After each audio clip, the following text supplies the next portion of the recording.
Have you ever noticed how the smallest choices often reveal the deepest parts of who we are? Not the grand decisions that come after days of thinking, not the answers we carefully prepare to sound wise, kind, or reasonable, but the quiet, instinctive choices we make in a single breath. Those are the moments that slip past the mask. Those are the moments that speak directly from the soul. Imagine this. You are sitting on a bus, lost in your own thoughts, carrying the invisible weight of your own life, when suddenly the world places a question in front of you. Only one seat remains. 4 people stand before you, and each one needs that seat. A mother carrying new life or protecting a fragile child. An elderly woman whose body has been softened by time. An injured man struggling to remain upright through pain. A blind man moving through darkness with nothing but trust and instinct. You cannot save everyone in this moment. You can only choose. And that is where the truth begins. Because this is never just about a seat. It is about what your heart moves toward before your mind has time to explain itself. It is about the kind of pain you notice first. The kind of vulnerability you feel called to protect. The kind of humanity you value most deeply when life gives you no perfect answer. Some choices come from tenderness. Some come from honor. Some come from logic. Some come from a profound sense of justice. But every choice carries a hidden story about you, your fears, your values, your compassion, your silent priorities. The parts of yourself you may have never put into words. So before you answer, pause, breathe, look inward. Because the person you choose to help first may reveal far more than you expect. Now let the scene become clearer. You are not in a quiet room, safely distant from the world. You are in motion. The bus trembles softly beneath you. The air is filled with the hum of ordinary life. The kind of moment most people would forget. And yet sometimes, it is inside these ordinary moments that the soul is revealed most honestly. You are sitting in the only available seat. Then 4 figures appear before you, each carrying a different kind of burden, each asking for compassion without even needing to speak. A mother, or perhaps a pregnant woman, holding the fragile weight of new life close to her body. An elderly woman, moving more slowly than the world around her, her years resting heavily in every step. A man with an injured leg, trying to remain strong while pain quietly follows his every movement. And a blind man, navigating a crowded and uncertain space through trust, instinct, and courage alone. 4 human beings, 4 forms of vulnerability, 4 lives that matter, and only one choice. This is what makes the moment so powerful. There is no perfect answer waiting for you here. No choice that leaves your conscience completely untouched. No path that allows you to help everyone at once. You must listen to something deeper than logic alone. You must feel which suffering reaches you first, which life your heart moves toward before the mind begins to defend it. That first instinct matters more than people realize. Because when life removes the luxury of endless thinking, what remains is the truth of who you are. Not the version shaped by social expectations, not the version polished for other people's approval, but the quiet inner self that reveals what it protects, what it honors, and what it cannot ignore. So as you hold this image in your mind, do not rush. Let yourself feel it. Notice who your eyes move toward first. Notice who awakens tenderness in you, who stirs your sense of duty, who calls upon your reason, and who touches something deeper and harder to explain. Your answer is not random. It is a reflection. There is a reason this question feels heavier than it seems. On the surface, it looks simple. Just one seat. Just one decision. But beneath that ordinary image lives something far more intimate. This moment reaches into the hidden architecture of your inner world. It touches the place where your values were formed, where your empathy learned its shape, where your instincts began long before you ever learned how to explain them. Most people believe they know themselves because they know their thoughts. But thoughts can be rehearsed. Thoughts can be adjusted. Thoughts can be made presentable. Instinct is different. Instinct moves before performance. It reveals what the heart protects when there is no time to construct the perfect answer. That is why questions like this can feel strangely emotional. They do not simply ask what you think is right. They ask what you feel drawn to defend. They ask which form of suffering enters your soul first. They ask whether you are moved more by fragility, by age, by pain, or by silent endurance. And in doing so, they uncover the invisible order of your compassion. Perhaps you are someone who instinctively protects what is new and vulnerable. Perhaps you are someone who bows inwardly to age, memory, and sacrifice. Perhaps your heart responds first to immediate pain, to what can be seen and relieved in the present moment. Or perhaps you are drawn toward those whose struggles are constant, unseen, and too often overlooked by the world. None of these responses are shallow. None of them are accidental. Each one is a doorway into the deeper self. And sometimes, the most healing thing is not discovering whether your choice is right or wrong. It is discovering what your choice says about the way you love, the way you suffer with others, and the quiet moral language your soul has been speaking all along. So do not treat this like a game. Treat it like a mirror. Because the person you choose is only half the answer. The other half is the person you become when faced with a human being in need.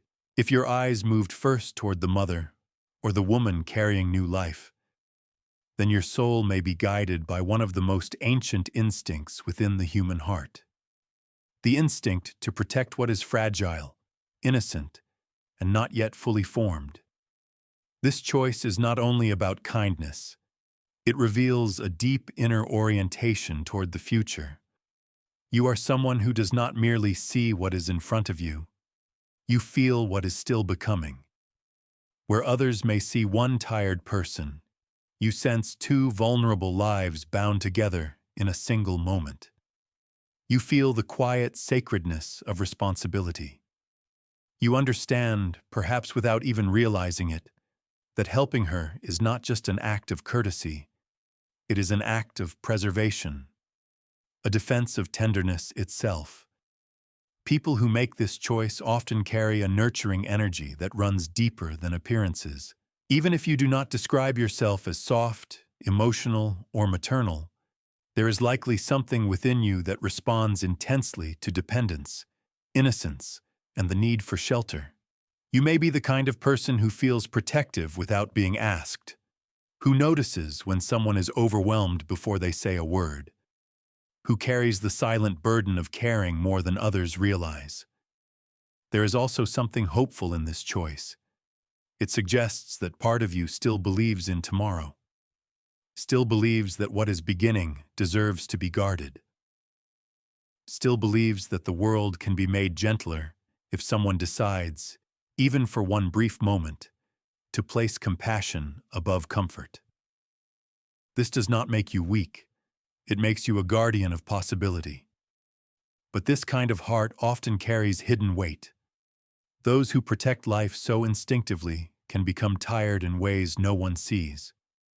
You may give too much. You may find it hard to turn away from suffering, especially when it involves children, families, or anyone who seems defenseless.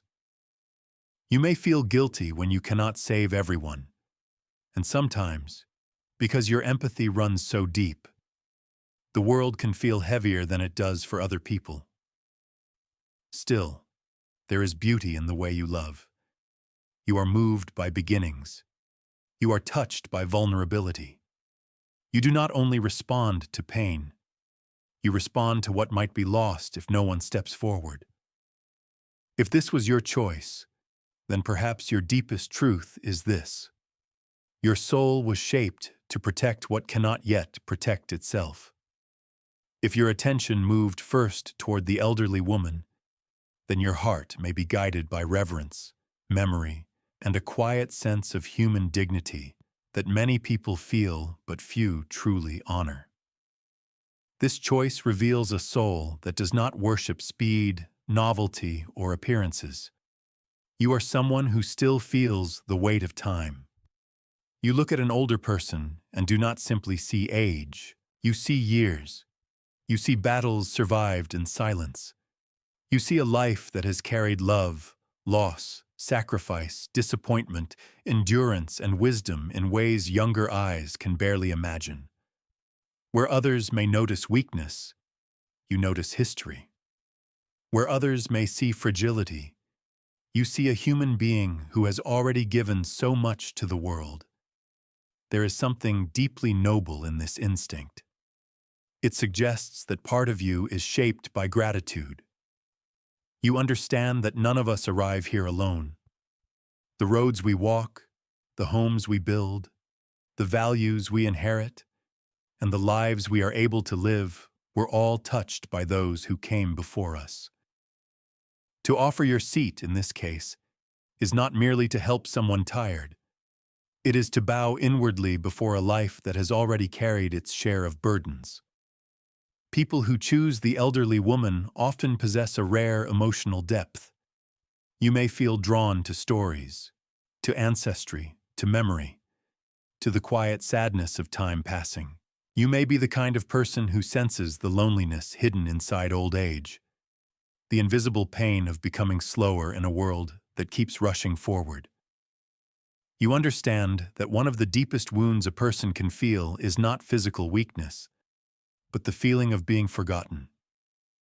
Your compassion, then, is not only practical, it is respectful. It is almost sacred. You are not just trying to reduce discomfort. You are trying to preserve dignity. But this kind of heart can carry sorrow too. When you value what is old, you feel deeply the things the world discards too easily. You may struggle with how quickly people move on, how little patience society has for slowness, how often wisdom is overlooked simply because it no longer comes wrapped in youth. You may sometimes feel out of place in a culture that celebrates what is new while neglecting what is meaningful.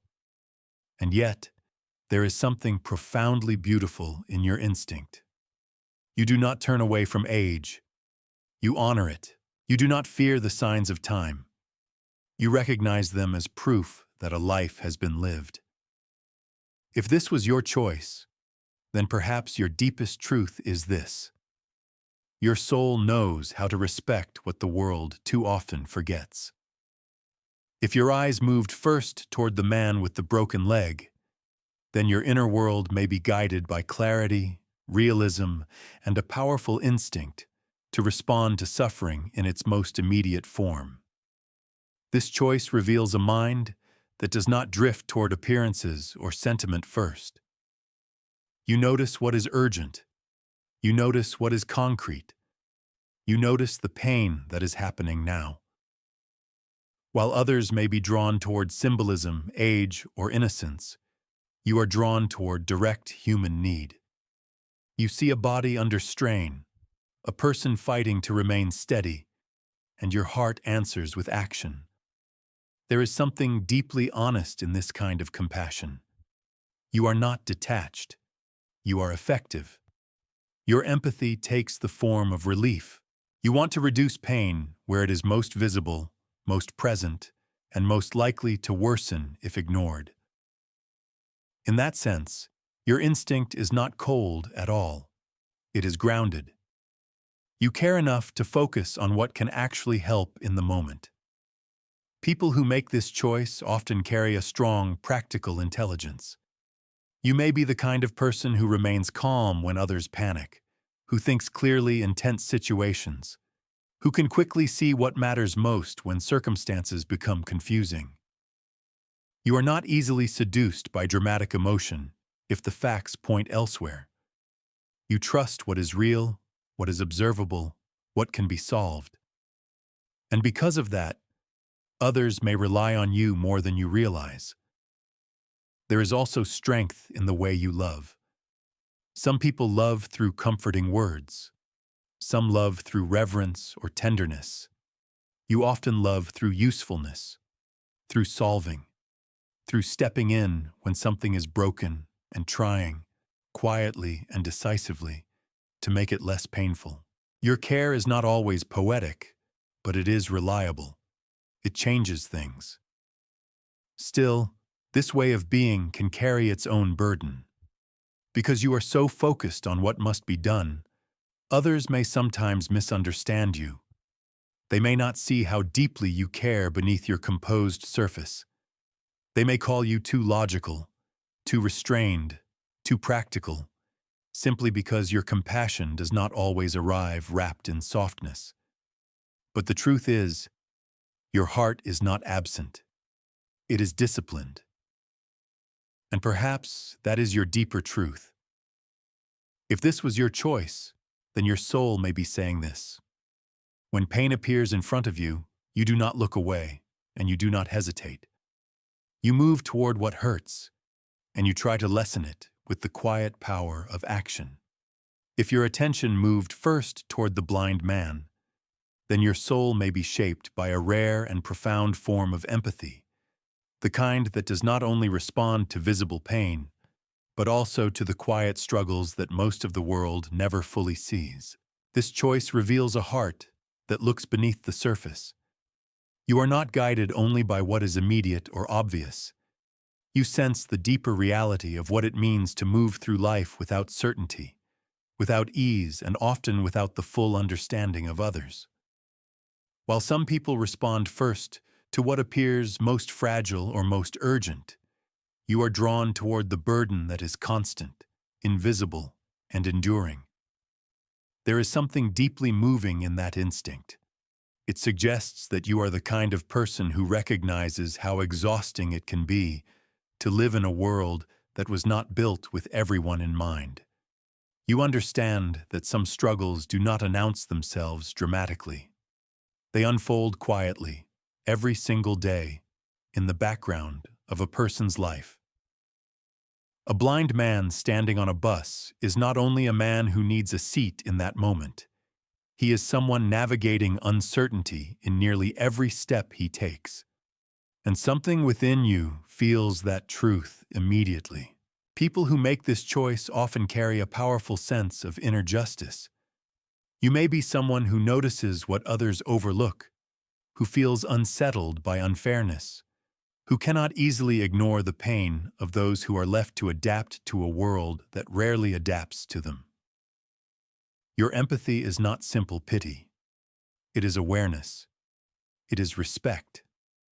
It is the refusal to let invisible hardship remain invisible. There is also courage in this kind of compassion. Sometimes the deepest choices are not the most socially obvious ones. Sometimes they require you to trust your own moral voice, even when others might have chosen differently. If this was your instinct, then you may be someone who has learned to listen to what feels true inside, even when it is not the loudest answer in the room. But this sensitivity can also be heavy. Those who notice hidden suffering often carry more than they show. You may feel deeply affected by injustice, exclusion, or the casual indifference of everyday life. You may become tired from seeing what others miss. You may sometimes feel alone in the depth of what you perceive. Yet that very sensitivity is also part of your gift. Because you do not only see people as they appear in a single moment, you feel the larger life they are carrying. If this was your choice, then perhaps your deepest truth is this. Your soul is drawn to those whose pain is not always seen, and your heart knows that dignity begins where true understanding starts. Now comes the most important truth of all. There is no wrong answer here. That may sound surprising after such an intense question, but it is precisely what makes this moment so meaningful. Each choice reveals compassion. Each choice reveals conscience.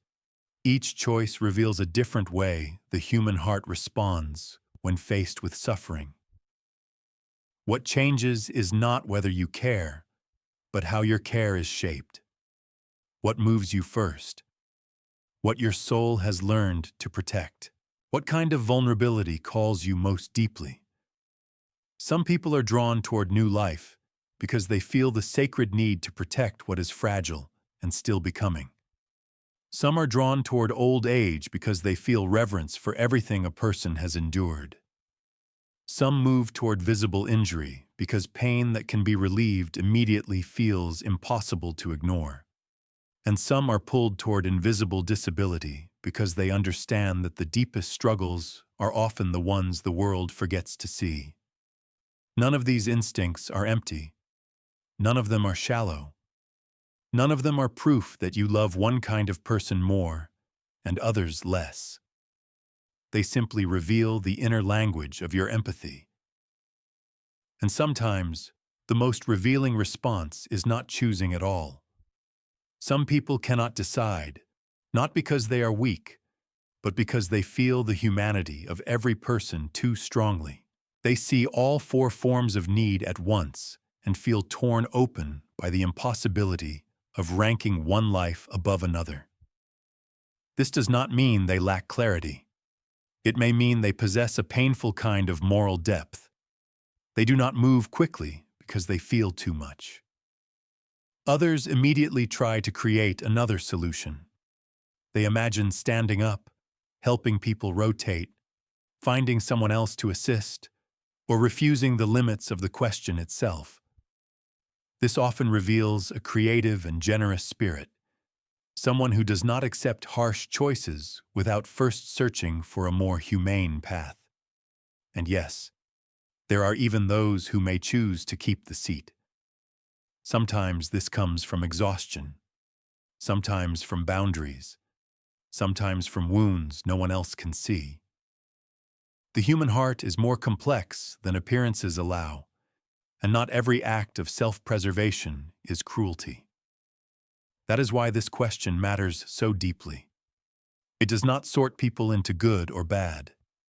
It reveals the shape of their inner world, their tenderness, their logic, their reverence, their justice, their fatigue, their hope.